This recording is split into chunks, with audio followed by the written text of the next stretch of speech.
ఓం శ్రీ మాత్రే నమః. ఇప్పుడు తెలియజేసే అంశము ప్రతి ఏటా జరిగే బోనాల పండుగ వెనుక ఉన్నటువంటి రహస్యాల గురించి, అలాగే మనం అసలు అంత వైభవంగా ఎందుకు జరుపుకుంటున్నాము, వీటి గురించి చాలా క్లుప్తంగా తెలియచేయడం జరుగుతుంది. ప్రతి ఏటా బోనాల పండుగ సంబురాల సందర్భంగా భాగ్యనగరంలో పోచమ్మ, ఎల్లమ్మ, మైసమ్మ, బాలమ్మ, ముత్యాలమ్మ, మహంకాళమ్మ, పెద్దమ్మ ఇలా 7 అక్కా చెల్లెళ్ల దేవాలయాలన్నీ కూడా ముస్తాబవుతాయి. ముందు గోల్కొండలో ఉన్న జగదాంబిక అమ్మవారి ఆలయంలో తొలి బోనం ఎత్తుతారు.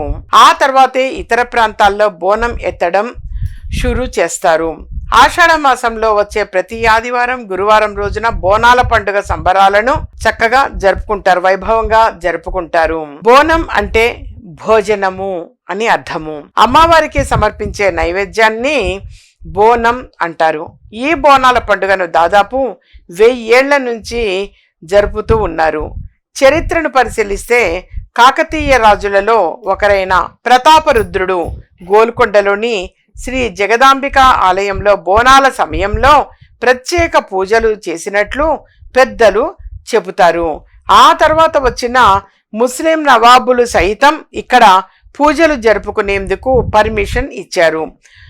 అంతేకాదు భాగ్యనగరంలో జగదాంబిక అమ్మవారి అతి పురాతన ఆలయంగా ప్రసిద్ధిగాంచింది. అందుకే ఇక్కడ తొలి బోనం జరుపుతూ ఉంటారు. రెండవ బోనం బల్కంపేట రేణుక ఎల్లమ్మ అమ్మవారి గుడిలో జరుపుతారు. మూడవ బోనం సికింద్రాబాద్ ఉజ్జయిని మహంకాళి ఆలయంలో జరుపుతారు. ఆషాఢంలో అమ్మవారు పుట్టింటికి వస్తారని చాలామంది నమ్ముతారు. అందుకే బోనాన్ని వండి అమ్మవారికి సమర్పించడమే ఈ పండుగ ముఖ్య ఉద్దేశం. అందుకే తమ కూతురే ఇంటికి వచ్చిందని భావించి అమ్మవార్లకు ప్రేమతో బోనం సమర్పిస్తారు. దీని వెనుక ఒక సైంటిఫిక్ రీజన్ అనేది కూడా ఉంది. ఆషాఢం అంటే మరి వర్షాకాలం. ఈ కాలంలో ఏవేవో అనేక రోగాలు వస్తూ ఉంటాయి. అవన్నీ రాకుండా పిల్లల్ని చల్లగా చూడు తల్లి అని అమ్మవారిని కోరేందుకే ఈ బోనం సమర్పిస్తారు. బోనంలో భాగంగా మట్టి కుండకు చుట్టూ పసుపు రాస్తారు, మొత్తం వేపాకులు కడతారు.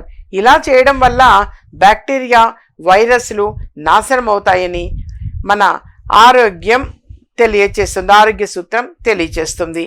బోనాల పండుగ అంటే బోనం తర్వాతే ప్రతి ఒక్కరికి గుర్తొచ్చేది పోతురాజు. పురాణాల ప్రకారం 7 అక్కాచెల్ల అమ్మవార్ల తమ్ముడే పోతురాజు. ఈ పోతురాజుతోటే జాతర సంబురాలు చాలా అతివైభవంగా జరుగుతూ ఉంటాయి. ఇక చివరగా బోనాల జాతరలో చివరి రోజు ఘట్టం చాలా ముఖ్యమైనది. సోమవారం తెల్లవారుజామున మాతంగీశ్వరి ఆలయం ఎదురుగా వివాహం కాని ఓ స్త్రీ వచ్చి మట్టికుండ మీద నిలబడి భవిష్యత్తు చెబుతూ ఉంటుంది. దీన్నే రంగం అంటారు. ఇలా ఆషాఢమాసంలో మొదటి ఆదివారం ప్రారంభమై బోనాలు 4 వారాల పాటు తెలంగాణ రాష్ట్రంలో ఎంతో ఘనంగా జరుపుకుంటూ ఉంటారు. ఈ 4వ వారం వచ్చేసరికి ఎవరి ప్రాంతాల్లో, ఎవరి ఏరియాల్లో వాళ్ళనమాట ఆ గ్రామ దేవత అని చెప్పి ఉంటుంది. ఆ గ్రామ దేవత ఆలయంలో వైభవంగా, అంటే వాళ్ళ ఇంటికి సమీపంలో ఉన్నటువంటి అమ్మవారు ఆ గ్రామ దేవతకి బోనం అనేది సమర్పిస్తారు. చాలా వైభవంగా జరుపుకోవటం అనేది జరుగుతుంది. ఇప్పుడు వేపాకులు కూడా మండల్గా కట్టి చక్కగా మన మామిడి తోరణాలు ఎలా అయితే పండుగలప్పుడు కడతామో అలాగే బోనాల పండుగకి తప్పనిసరిగా వేపాకు మండల్ని కడతారు. యథార్థంగా ఇది సైంటిఫిక్ రీజన్ కూడా ఉంది నాన్న.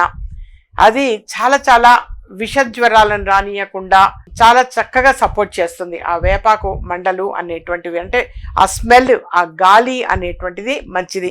ఆ పరిసర ప్రాంతాలు అంతా కూడా యథార్థంగా మరి ఇది వర్షాకాలం అయ్యేసరికి మరి ఎలాంటి బ్యాక్టీరియా అనేటువంటిది కూడా రాకుండా ఉంటుంది. యాంటీ బ్యాక్టీరియా అని అంటాము.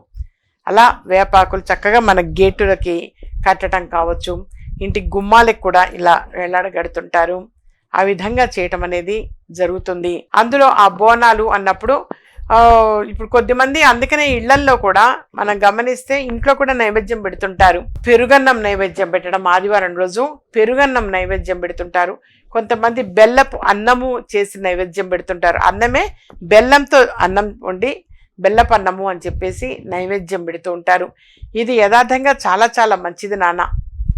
ఈ విధంగా చేయటము, ఈ ప్రాసెస్ అనేటువంటిది మంచిది. అలాగే పెరుగన్నము అనేది చక్కగా చేయటము, ఇంట్లో అందరూ కూడా అంటే అక్కడ ఇంట్లో అమ్మవారిని పెట్టడం అనేది ఉంటుంది. ఇలా పసుపు రాసి 3 గీతలు కుంకుమతోటి గీయటము అనేది పైన కింద చుక్క పెట్టి అలా పెడుతూ ఉంటారు. అలాగే ఇంట్లోనే అన్నమాట, మన గృహంలోనే పూజా మందిరంలో కూడా సరే ఒక్కొక్క ఇంటి పద్ధతిగా ఆ విధంగా అమ్మవారిని అనేది ఉంచి ఆ రోజున పెరుగన్నము, ఆదివారం రోజున పెరుగన్నం నైవేద్యం పెడతారు. నైవేద్యం పెట్టి అందరూ కూడా దాన్ని ప్రసాదంగా స్వీకరిస్తారు. కొంచెం పెరుగన్నము మరి వెనకటిలో మొదటి నుంచి కూడా చాకలి అని చెప్పేసి ఇంటికి వస్తుండేవాళ్ళు. వాళ్ళు ఫస్ట్ చాకలికి తప్పనిసరిగా పెట్టేవాళ్ళు. వాళ్ళకి పెడితే కడుపు చలవా అని చెప్పేసి అనేవాడు. ఏమో మాకైతే మా అమ్మగారు అలాగే అంటూ ఉండేవారు. ఏవైనా సరే పండగలప్పుడు కావచ్చు, లేదా ఇట్లా ఆషాఢ మాసంలో ఇలా ఆదివారం రోజు ఎప్పుడన్నా పెరుగన్నం అనేది నైవేద్యం పెట్టడం, నైవేద్యం పెట్టి చాకలికి కంపల్సరీ పెట్టేవాడు. పెడితే కడుపు చలవట. అందుకని చెప్పేసి చాకలికి మరి పెట్టి ఆ తర్వాత మరి కొంచెం ప్రసాదం ఇంట్లో అందరూ కూడా ప్రసాదాన్ని స్వీకరించేవాళ్ళు. స్వీకరిస్తే మంచిది, ఆరోగ్యానికి మంచిది అని, మొదలు మన ఆరోగ్యానికి చాలా చాలా మంచిది అని అమ్మవారికి నైవేద్యం పెట్టి అది ప్రసాదంగా స్వీకరించడం జరుగుతుంది.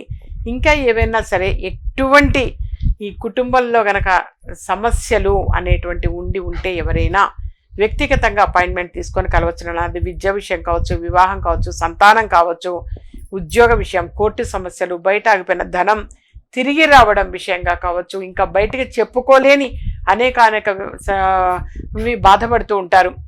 అనేక విషయాల గురించి కూడా బాధపడుతూ ఉంటారు, బయటికి చెప్పలేరు, బాధపడుతూ ఉంటారు. అలాంటి వాళ్ళు కూడా సంప్రదించవచ్చు. నాన్న ప్రతి సమస్యకి పరిష్కారం అనేది ఉంటుంది. పరిష్కారం లేని సమస్య అనేది ఎప్పుడూ కూడా ఉండదు.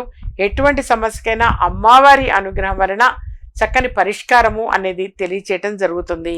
మీరు వ్యక్తిగతంగా అపాయింట్మెంట్ తీసుకోవచ్చు. రాలేని వాడైతే మీకు ఫోన్ అపాయింట్మెంట్ అనేది కూడా ఇవ్వటం జరుగుతుంది.